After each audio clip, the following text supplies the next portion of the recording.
It's time for a winter break challenge. It's Auntie Laura here, and I'm going to lead you through this challenge. First, you need a back quarter or a quarter yard of your favorite fabric from pick a fabric store. And then you'll need a small sewing kit, a small pair of scissors, nice sharp ones, a large button. So you can share with friends on this one, but you need an extra large button. And then a package of 1/4 inch elastic. You can use 1/8 of an inch if you have it, but 1/4 inch is better. And then a small spool of button and craft thread. I suggest this because it's a little heavier duty, it's easier to thread, and there'll be less frustration. Then a sheet of felt. Now you'll need a couple other things. You'll need some sandwich bags and some 1/4 inch Girl Grain ribbon, but we'll get to that later.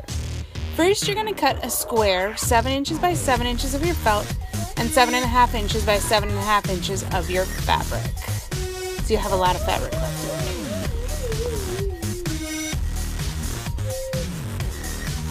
Then you'll take your felt, lay it in the center of your fabric so that the pretty side is down on your ironing board.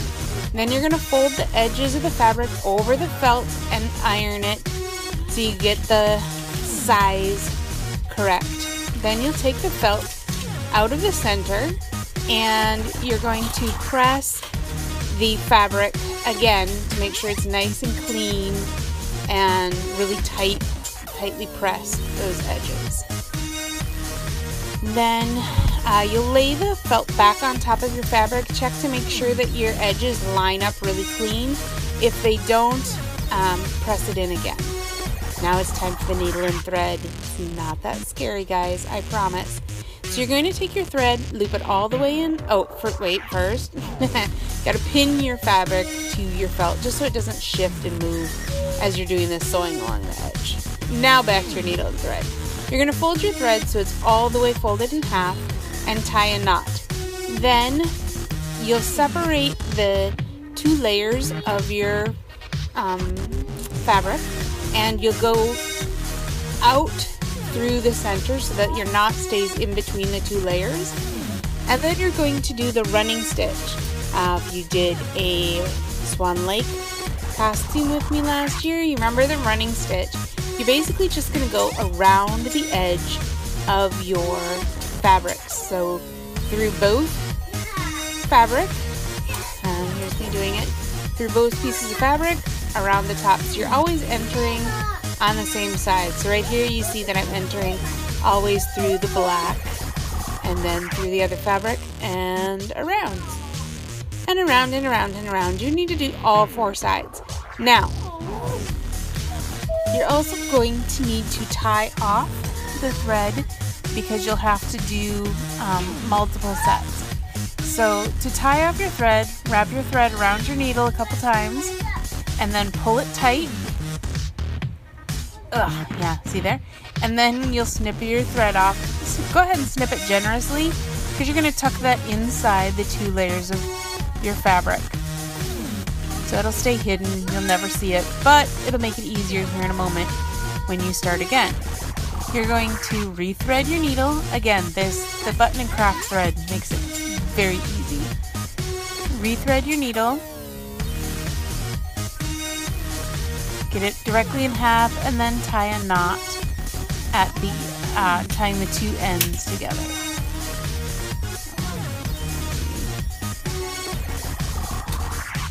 Oh, well. It is easier, I promise, than regular thread, but there we go. Thread it through, fold it in half.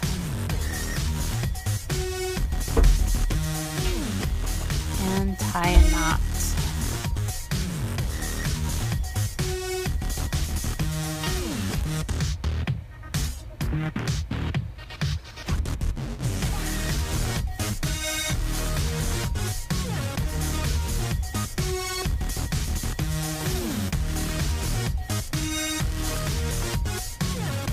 Now again, I've left the end long because it's going to go in between your fabric and it's going to be hidden, so not a big deal. Okay, so you're going to start the same way you did before. Go right next to where you just were and go through one layer of fabric, pull it all the way through to the knot, then make sure that all your thread goes inside in between the two layers of fabric.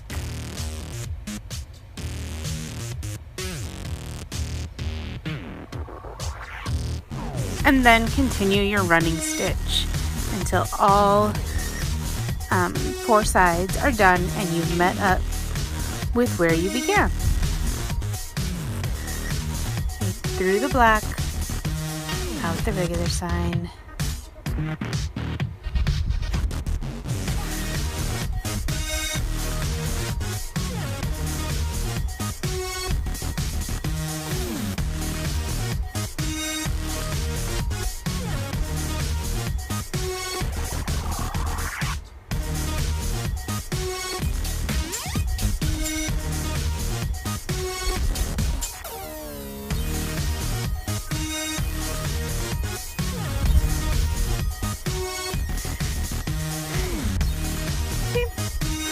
You make it just a nice clean edge. Now we have, once you're through with all of that, you're gonna lay your 1/4 inch grosgrain grain ribbon. All you need is 8 inches of it, or about 7.5 inches. 8 inches gives you a little more play. You're gonna lay it across your fabric, across your square, so that it sits at the 3-inch mark and roughly the 3.25 mark. Then you're going to do that running stitch right over the edge. So you're going to fold the edge of the ribbon in between and do the running stitch. Do it on both sides. When you're done with that, you'll slide 6 Ziploc bags underneath the ribbon. I pin the Ziploc bags because they're slippery, and they will move all over the place if you don't pin them. But do not pin them on the side that has the opening side, because you're not going to want holes in that side, okay? So pin them on the other side. You can also use snack size Ziplocs as well, and then you won't have to trim them in a minute. But again, I had sandwich ones in my cabinet. We're not looking to spend a lot of money. We're just looking to make something really cool for your dance bag so that you're always prepared. All right, so now I'm using a rather large stitch, and we're just going to make kind of a make-believe zigzag stitch. So you're going to go in, you'll go into the fabric through all the layers, pop out your right side of the fabric, so the side you'll see.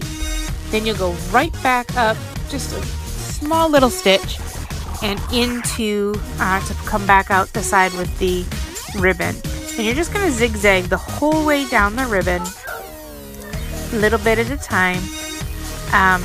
Don't put your zigzags too close together, because you don't want to make it like a perforation and your Ziploc bags just fall out. So keep them fairly long stitches, but solid and strong on that.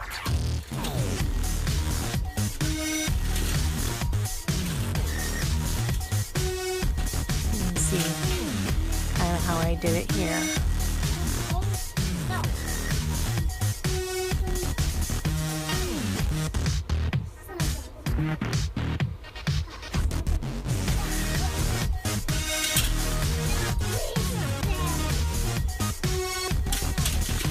So here's the finished zigzag all the way down the Ziplocs. You can see it's fairly big stitching, since it didn't take overly long. Then you're going to cut, if you use sandwich Ziplocs, you'll cut the additional off. Leave yourself about 1/4 to 1/2 inch of Ziploc, just so that if they do start to pull, you don't have a problem. Now, to sew on a button, it's the same as tacking.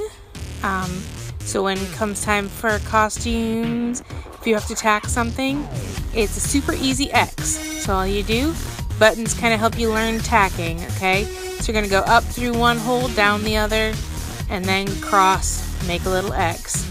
Super simple. Do it a few times to make sure it's on there real secure. Go as tight as you can. So go closest to the center of the circles when you go in. That way you'll know that the button's not going to like flop around everywhere and get loose. So it'll be nice and tight on there. That'll help you later on. So I put the button is on the side opposite where the tabs for the zip locks are. And then here's me tying a knot. You can see there's the cut edge of the zip locks are on the same side as the button. Okay, so the button goes on the side with the cut edge of your sandwich size Ziplocs or the edges of your snack size Ziplocs, whichever one you choose to use because you have it in your cabinet. So now you see it's folded over. You take roughly 3-4 inches of elastic, doesn't have to be very much, just enough that you're going to be able to go around that button. And you're going to make a loop, and you want to set your loop where so it lines up with the button. So you want to set it at the same spot, which both should be kind of right in the center of those sides. So the elastic's going to get sewn on the side that has the openings of the Ziplocs. So you'll just flop those out of the way and sew on your elastic. Remember, elastic's stretchy, so unless you sew it really small loop, it should go right around there and help hold everything in and keep your kit closed. So when I sewed it on, all I did was make the loop and then sew a straight stitch back and forth across the elastic right at the edge.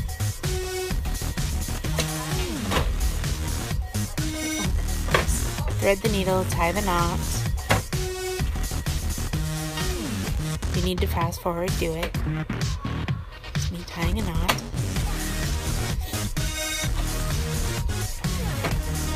Knot, yes.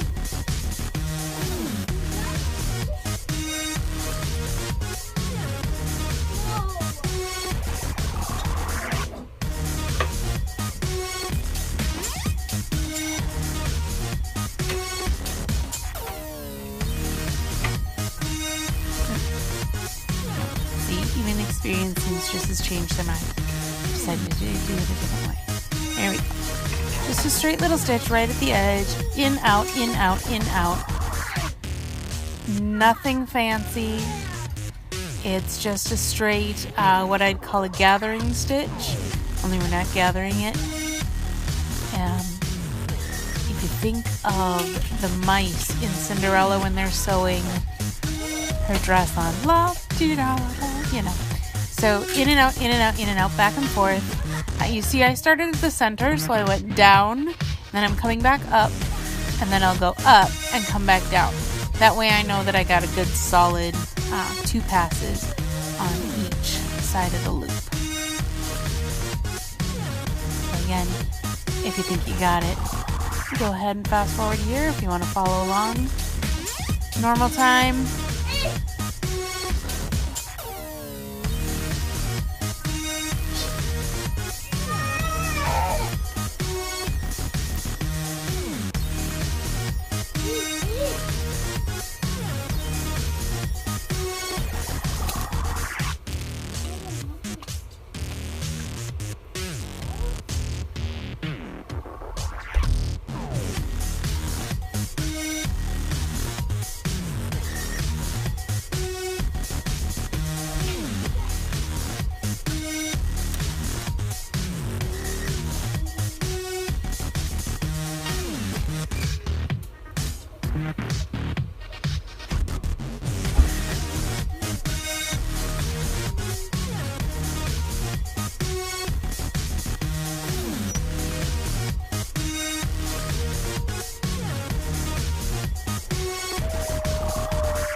Now I'm tying that knot again, wrapping the thread around the needle 2 times, and then pulling it tight. Right as as I can. There we go. Then we'll cut off the thread and cut off the extra elastic. Ouch.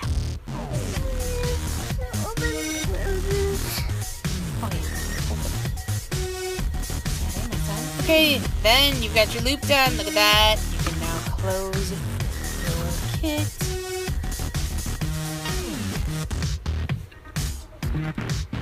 But we're not done. Now, because my scissors kept disappearing, everybody make sure they keep their small scissors with them. So you're going to lay out 2 small pieces of elastic underneath your scissors and mark the edge. Mark real close to the edge of your scissors, because remember, elastic stretches, with a Sharpie marker or a pen. Keep it pretty close to the top, because when you put the scissors in, after it's sewn, like you see here, so all you do is you do that back and forth, just like you did on the other elastic. Once it's sewn in, it will slide down a little farther into there than you planned. Now, guess what? You did it! It's done! It's ready to be filled with everything that you would need to survive a theater show, competition, or recital in an emergency costume situations. So you'll have your needles and thread, safety pins, some thread, of course, more thread. Usually pick the colors that you have for your costumes, hair bands and bobby pins, band-aids, and fashion tape, and of course your scissors.